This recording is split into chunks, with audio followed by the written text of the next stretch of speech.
നമുക്കിന്ന് കുറച്ച് പരവാക്കുറിച്ചി കിട്ടിയിട്ടുണ്ട്. നമുക്കിത് നാടൻ രീതിയിൽ തേങ്ങ അരച്ചൊന്ന് കറി വെക്കാം. നമുക്ക് മീനെല്ലാം ഒന്ന് വെട്ടി വൃത്തിയാക്കാം.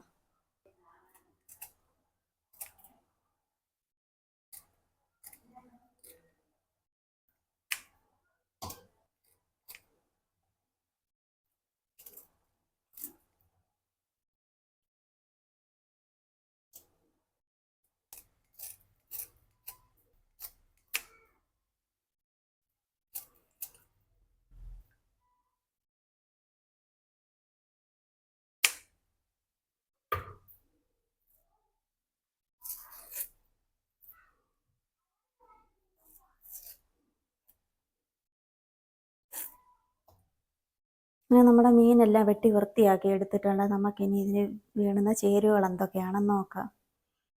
10-15 ചെറിയുള്ളി, ഒരു പിടി കാന്താരി, 2 തണ്ട് കറിവേപ്പില, അരമുറി തേങ്ങ, 1/2 സ്പൂണ് മഞ്ഞൾപ്പൊടി, 3/4 സ്പൂണ് മുളക് പൊടി. ഇതെല്ലാം കൂടെ നമുക്ക് മിക്സിയിൽ നന്നായിട്ടൊന്ന് ഒതുക്കിയെടുക്കാം.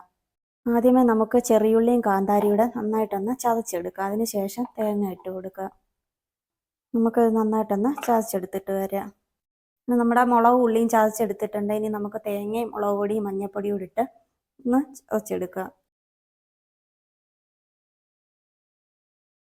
നമ്മൾ തേങ്ങയും ഇതെല്ലാം അവിടെ ചതച്ചെടുത്തിട്ടുണ്ട്. നമുക്കിനി മീനിലേക്ക് ചേർത്ത് കൊടുക്കാം.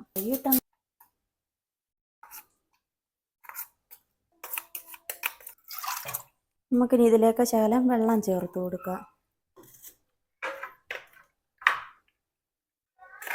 നമുക്കിനി ഇതിലേക്ക് ആവശ്യത്തിന് ഉപ്പ് ചേർത്ത് കൊടുക്കാം.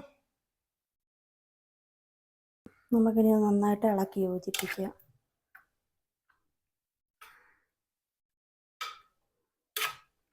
ഇനി ഇതിലെ മെയിൻ ചേരുവയാണ് മാങ്ങ. നമുക്ക് മാങ്ങ ഇവിടെ ചേർത്ത് കൊടുക്കുക. നമ്മുടെ മാങ്ങ അരിഞ്ഞ് വെച്ചിട്ടുണ്ട്. ഇനി അതോടെ ചേർത്ത് കൊടുക്കുക. നമുക്ക് കറിവേപ്പിലയോടെ ചേർത്ത് കൊടുക്കാം. ഇനി ഇത് നന്നായിട്ട് വറ്റിച്ചൊന്നെടുക്കാം. കുറുകി വരുന്നവരെ നമുക്കൊന്ന് വെയിറ്റ് ചെയ്യാം.